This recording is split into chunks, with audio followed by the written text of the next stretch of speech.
সংসার, দায়িত্ব, পেশা এবং পরিবার সব সামলাচ্ছে বছর 25-এর এই যুবক। কিন্তু জীবনের ঘূর্ণি পিচে আচমকা একটা বল বেশ বিপদ ডেকে আনলো। আচমকা বাইক দুর্ঘটনা বদলে দিল সবটা। বাচ্চার বয়স সবে 1 বছর, পরিবার দিকবিদিক জ্ঞান শূন্য। যুবকের স্ত্রী সেই অভিশপ্ত রাতেই স্ক্যানের রিপোর্ট নিয়ে আমার কাছে এলো। রিপোর্ট দেখেই আমি বুঝলাম ব্রেনের মধ্যে অনেকটা বড় রক্তক্ষরণ হয়েছে। জরুরি অবস্থায় অপারেশন করতে হবে এবং দ্রুত অস্ত্রোপচার করলাম আমি। ওটিতেও এক প্রকার যুদ্ধ বলা চলে, ফিরিয়ে আনার যুদ্ধ, গোটা পরিবারের মুখে হাসি ফেরানোর যুদ্ধ। অস্ত্রোপচারের পর দ্বিতীয় দিনে চোখ খুলল সে, ধীরে ধীরে কথা বলতে শুরু করলো। সপ্তম দিনে সে হেঁটে বেড়াচ্ছিল।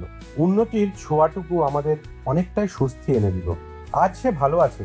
তার স্ত্রী আজ চোখে জল নিয়ে হাসে, কারণ সে তার স্বামীকে ফিরে পেয়েছে, আর তাদের 1 বছরের শিশুটি ফিরে পেয়েছে তার বাবাকে।